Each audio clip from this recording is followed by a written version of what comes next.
Halo teman-teman YouTube, selamat datang di channel Edo Borne. Kali ini videonya gue mau buat alat untuk membuat sambungan tang and groove. Weh, tang and groove tau nggak? Kalau di bahasa Indonesiain tuh tang tuh lidah, groove tuh alur, jadi lidah dan alur. Kalau orang perkayuan itu bilangnya sambungan kurus dan lobang terbuka. Weh, keren ya. Kenapa gue mau bikin alat untuk membuat sambungan ini? Karena keren sih menurut gue. Emang sih lebih keren lagi bikin apa kayak gitu hasil jadi gitu ya. Tapi kalau teman-teman itu pahami salah satu cara untuk membuat hasil itu menjadi lebih kuat dan lebih bagus, yaitu sambungan pada dasarnya, apalagi kalau ngerjain kayu ya. Jadi menurut gue sih bikin alatnya untuk membuat sambungan ini oke. Apalagi sambungan ini kan harus apa ya, harus tepat lah, presisi lah istilahnya gitu kan.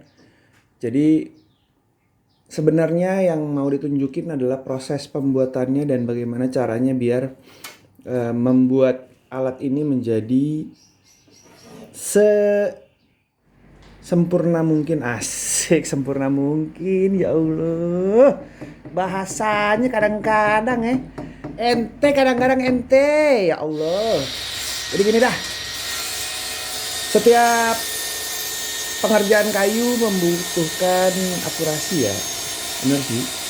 Contohnya kalau kalian bikin table sled, yang buat table sled tuh buat potong supaya semuanya kotak-kotak. Nah nih dari tadi nih gue bikin nih, itu masih kurang presisi, masih oblak-oblak gitu ya kan. Nah ini karena harus tipis dan lain-lain, gue menggunakan alat-alat gue untuk membuat ini semaksimal mungkin sampai hasilnya tuh bener-bener oke gitu. Tuh lihat tuh. Sekarang kalau kita goyang-goyangin tuh kan, gue suka banget sih kalau lihat kayak gini. Tinggal dicakepin sih. Cuman sebenarnya yang mau dikasih tahu adalah kegunaan dari sambungan purus dan lobang. Sebenarnya kebanyakan digunain untuk bangun-bangun rumah atau parket tuh apa, kalau yang buat lantai itu kan ada purus dan lobang gitu kan. Tapi macam-macam lah, ini bisa digunain macam-macam juga. Jadi tergantung kebutuhan sih. Cuma gue suka aja gitu. Kalau kita mau bikin sesetan tuh harus ada alat untuk membantunya, karena sekali lagi apa namanya, keamanan bekerja tuh memang harus sangat diperhatikan, karena gue udah mengalami pengalaman yang gak asik. Untuk membuatnya dia tegak lurus gak cukup diukur dari papan yang udah jadi, alat yang udah jadi ini, karena kita harus mengukur dengan table yang kita punya, table saw yang kita punya. Dan ukuran fans juga harus kita pastikan sesuai dengan fans kita, jangan fans orang lain gitu. Nah alatnya sebenarnya udah jadi, simple banget, tinggal ngetes.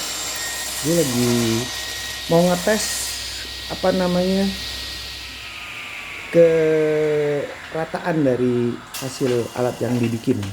Karena kalau rata sebenarnya motongnya tuh tinggal bolak-balik doang. Kalau sisi satu udah kena potong, ya kan? Ini kan bagian luar nih, ini motong bagian luar.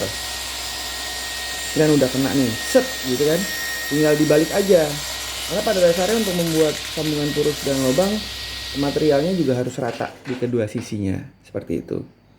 Menurut gua hasilnya oke, cukup oke, tapi sekarang benar-benar mau dites dengan hitungan, bukan hitungan. Ya biasanya kalau kita mau membuat sesuatu, tukang kayu pasti ada tanda-tanda yang dibikin. Kita marking dulu. Kita hitung dulu seberapa besar lubangnya, seberapa besar sesetan yang mau kita bikin. Nah ini kita coba akurasinya tepat atau tidak, hasilnya ada di sini sih. Jadi kalau yang tadi sebelumnya cuma buat ngetes biasa, sekarang tadi kan udah lihat potongannya sesetan bagian luar, ini mau coba sesetan bagian dalam. Selain alat ini lebih safety dalam membuat purus, jadi kita lebih aman lah bekerja, nggak takut dengan, ya tetap hati-hati itu tetap harus sih. Tuh lihat tuh, potongan setipis itu kalau nggak pakai alat ngeri ya, ngeri banget sih.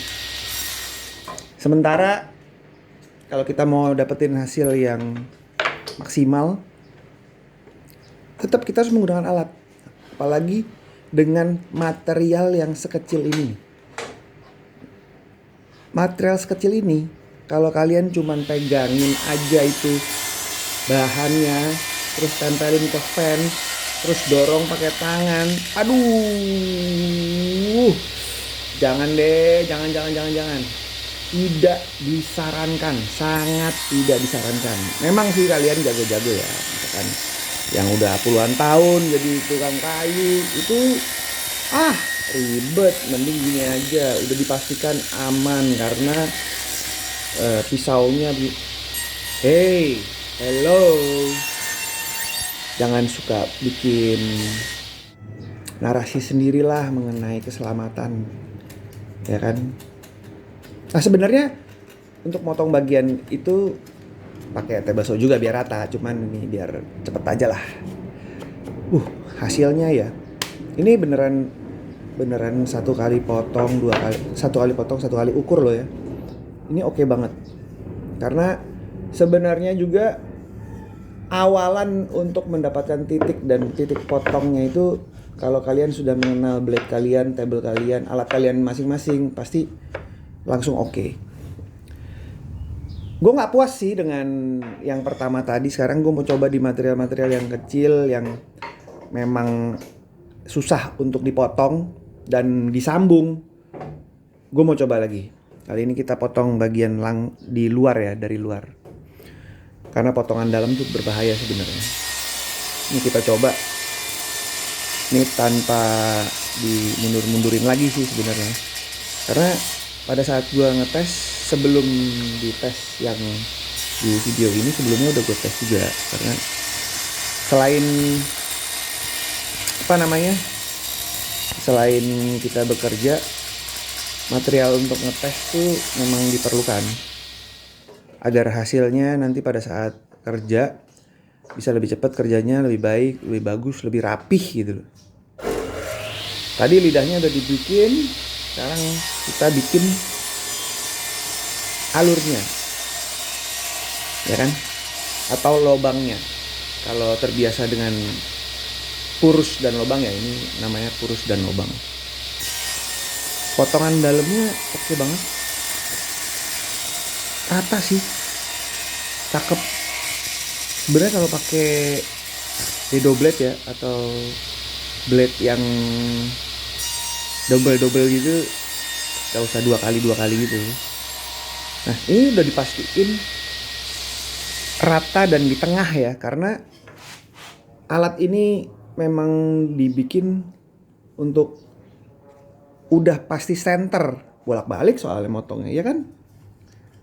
Terus kerekatannya tuh tergantung ukuran dari yang tadi udah gue bilangin. Kalau udah paham sama blade kalian ya sebenarnya mudah-mudah aja dan tidak sulit.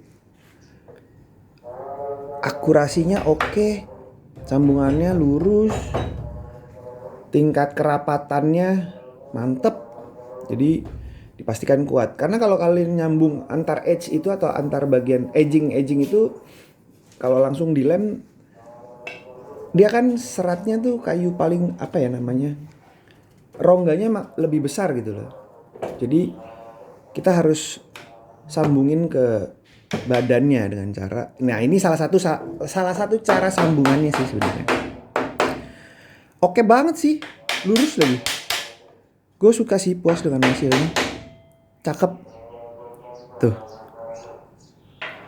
asik banget. Gue suka sih. Gak tau sih kalau kalian ya. Ya anyway, dari video yang gue buat ini, gue cuma bisa bilang terima kasih untuk sudah mendengarkan. Kita ketemu lagi di video berikutnya. Jangan pernah berhenti untuk berkreasi karena kalian tidak sendirian. Oke? Bye-bye.